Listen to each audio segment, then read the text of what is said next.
Resuming debate. The Honourable Member for Laurier-Sainte-Marie. Thank you very much, Madam Speaker. Well, I was rising to ask my colleague a question earlier, and I wanted to ask him if he thought that we should increase our humanitarian aid right now, given the tight deadlines, but I'll give more thought to that later. Madam Speaker, it's true, the situation of the Rohingya in Myanmar and in Bangladesh as well is truly horrible. Of course, some of them are in Bangladesh because they've taken refuge there. And I think that this is an issue that we should all be deeply concerned about. We absolutely need to talk about it. And that's why I'm really thrilled to have the opportunity this evening to talk about this issue. I know there are several of my colleagues who are deeply concerned by this and want to participate in the debate as well. Since August, Madam Speaker, more than 430,000 Rohingya who have fled from Myanmar, and there were already 300,000 before. So out of a population of a little over 1 million, this is an absolutely shocking proportion. It's as though 15 million Canadians had fled to a different country. So they are fleeing an extremely violent situation. I think we've all seen on television villages burning, people setting fire to the roofs of huts, and often houses are burned with entire families still in them. So people are fleeing that violence, even as they know that it will be very difficult for them to return once their village has been destroyed. There have been murders. There have been so many things. And as is all too often the case in this type of situation, we've seen rape being used as a weapon of war. We have even heard reports of decapitation, which of course brings back terrible memories of other incidents. And my colleague was also mentioning that there have been credible reports from various sources suggesting that the military authorities in Myanmar are setting up landmines along the border with Bangladesh.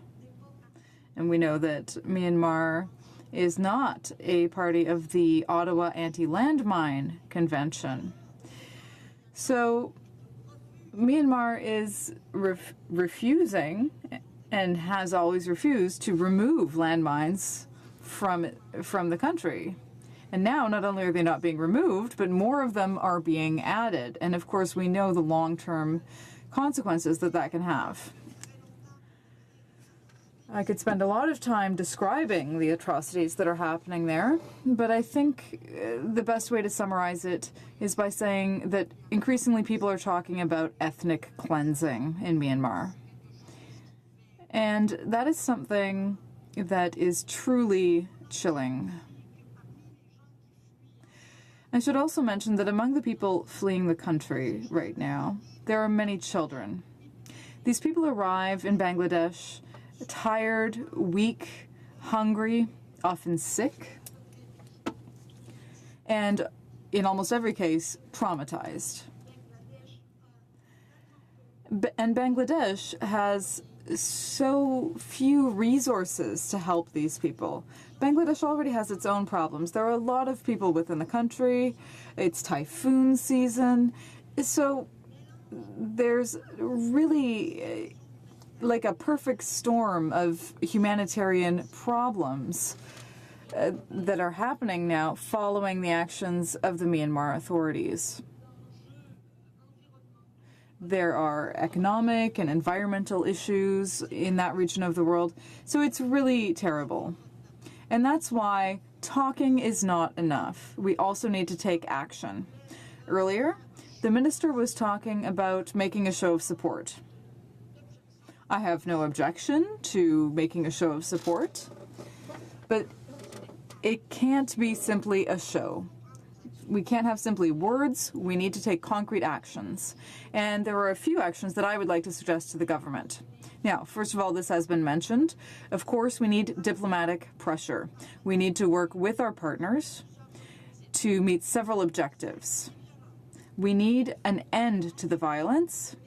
We need to stop Myanmar from adding more landmines to those that are already there. We need to see the Myanmar authorities guarantee access for humanitarian assistance. Oh, and I should have mentioned at the beginning, Madam Speaker, that I will be sharing my time with the member for Hamilton Centre. We also need to ensure that there is access for the investigatory teams on the ground. Of course, there's talk of war crimes, ethnic cleansing. Some people also mentioned a genocide tonight. But if we are to determine that that is the case, we need proof. So we need to pressure the authorities to accept the presence of those teams on the ground, and we also need to support those teams ourselves. We need to ensure that there is no immunity provided for the perpetrators of violence. I mentioned some of the potential crimes and atrocities that are being committed there. So we need to provide our expertise. We need to ensure that the fact-finding teams have access to the country. And we can also do things related to satellite imagery, for example, so that we can see what's happening on the ground starting right now. According to Amnesty International, there are villages burning, or at least there were as recently as September 22nd. So that needs to be investigated. Now, in terms of sanctions, we need to apply sanctions with our partners against the military authority in Myanmar. And perhaps we could envision something like the Magnitsky Act or travel bans and that sort of thing. We need humanitarian aid, and we need humanitarian aid now. Not next week, not in 2 weeks. We need humanitarian aid now. Refugee camps are no longer good enough. The camps in Bangladesh, when it comes to them, we can provide help. The UN has talked a lot about the emergency within the emergency. There are people in these camps who are already exhausted, tired, sick. There's a risk that epidemics can break out. So we need to take action right now. And we also need to think a bit more long-term. As I was saying, there are a lot of children among those fleeing the violence. And we will need to think about their education, about their psychological state, if they've been traumatized. And we'll also have to remember that they won't be able to return to Myanmar in the immediate future, given that many villages have been destroyed. So we need emergency assistance, and we also need to start thinking long-term. The United Nations will be increasing their request. They've already asked for $17 million. But this type of assistance is not something that you can just give once and then forget about it, because the crisis is ongoing. So we need to continue giving support. And because the number of refugees has increased so much, not only do we need to continue giving money, but we need to give more. I see that I have very little time left, Madam Speaker. I'll just mention two things. We will also need to think about the possibility of receiving Rohingya refugees in Canada. And long term, you know, I heard the parliamentary secretary talking about democracy, good governance, and so on. And of course, that's important, because we don't want this type of situation to occur again somewhere else. But to do that, we need funding. And I am deeply disappointed that Canada's international aid contributions have been frozen. Thank you very much, Madam Speaker. Questions and comments? Questions et commentaires. L'honorable député. The Honourable Member for Oshaga. Thank you, Madam Speaker. I was intrigued by the idea of using satellite imagery, so perhaps my colleague could tell us a little bit more about how that might help with the situation in Myanmar. The Honourable Member for Laurier-Sainte-Marie. Well, in fact, that's something that might help people investigate what is actually happening on the ground. One of the problems we're facing is that currently the Myanmar authorities are not providing sufficient access for humanitarian aid. So there were convoys, there was actually a boat that was blockaded, and they are also not allowing access to teams who are neutral and who are there to witness what's happening on the ground. So, for example, there are reports that villages are being burned, but if the team can't get there, can't be on the ground, then perhaps satellite imaging could allow us to at least see what's going on. And these are pieces of information that are really important.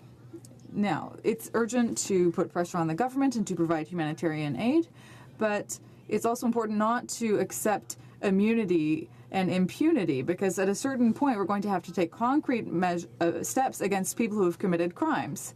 And if we want to do that, we are going to need to have very detailed, specific information. Commentaire. The Honourable Member for Sherwood Park, Fort Saskatchewan. Thank you, Madam Speaker. I thank my colleague for her excellent speech and for her work on foreign affairs issues and human rights in particular. It's a pleasure serving with her on the Foreign Affairs Committee. In my speech, I mentioned some specific action items that I feel the government should take, and I wanted to just ask her to respond to them and see how the NDP feels about these specific action items. Number one, reviewing every aspect of our relationship with Burma, especially the way in which we deliver aid. Number two, forcefully raising these issues publicly and privately with military and civilian leaders. Number three, prioritizing these discussions in international fora. And number four, reviewing sanctions, certainly reimposing sanctions on those responsible. Maybe there isn't time to address all of those points, but I wonder if my colleague wants to address some of them. L'honorable député de Laurier-Sainte-Marie. The Honourable Member for Laurier-Sainte-Marie. Well, thank you very much, Madam Speaker, and I'd like to thank my colleague for his question. The points raised by my colleague are points that I too raised in my remarks. And in saying that, I mean there is a need for sanctions, effective sanctions.